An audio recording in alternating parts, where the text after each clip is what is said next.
Here it is. This is a easy to find Ford Explorer differential 8.8. This one happened to have 373 with a posi traction. I was looking for a 410, but this is pretty close. Not bad for the price. I think out the door with the core charge tax and the calipers that they charged me for, I think it was $360. So check it out. I'm going to explain a couple things that make these things pretty cool after I clean it up.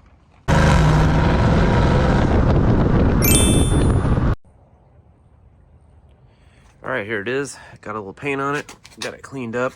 It's going to spend some time outside, so I went ahead and painted the surfaces of the rotors just to protect it.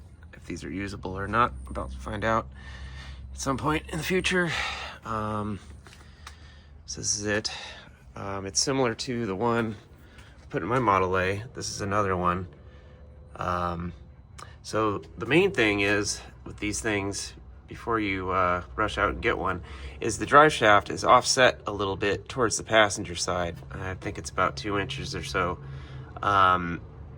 This is in my Model A, and I drive it. I've gotten up to maybe 60, 70 miles an hour in this car, and it's never caused any issues.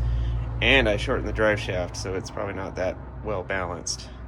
So it hasn't caused any issues for me, but I suppose it could, just because the passenger side is a little shorter than the driver's side.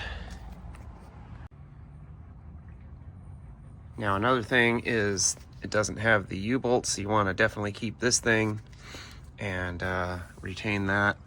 And the e-brakes are kind of unique, so I think when I pulled this out, I left the cable on here, and they charged me $19 for it, and I think it's definitely worth having. It's got a little bracket. It'd be perfect for this car. I've been trying to figure out how to do it, and now that I have this one in front of me, I'm gonna probably go back and get another one.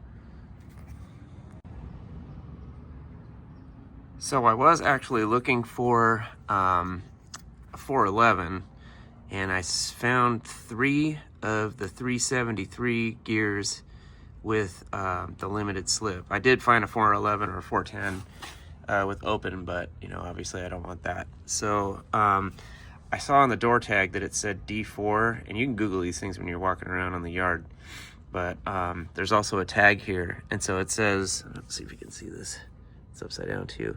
It says 3L73. So the L means limited slip. It's a 373 limited slip. Okay, and lastly, I think these are surface to surface. They're about 59.5 inches wide. And so what you can do, and I just learned about this, and that's probably what I'm going to do with this one. What you can do is go down and get another one of these axles from the passenger side. It's the short one. Get it, and you're going to put it in here, and you're going to shorten this thing about 3 inches or 2 7/8. I've seen some guys on the internet get some angle. You make your cuts and square it all off and put some angle here and clamp it to that, and you're able to shorten this housing, and you drop that axle back in, and then that'll give you, I don't know, I think 55.5 narrowed, and you know, I think I can get an axle for $50 at the yard. So that would be a cool way to get a very inexpensive high horsepower differential. These things are supposed to take 400 to 600 horsepower. If you eliminate the C-clips, maybe a little more. I read somewhere that they can take 800 or 1,000. So that I don't have experience with. I don't have anything with that much power.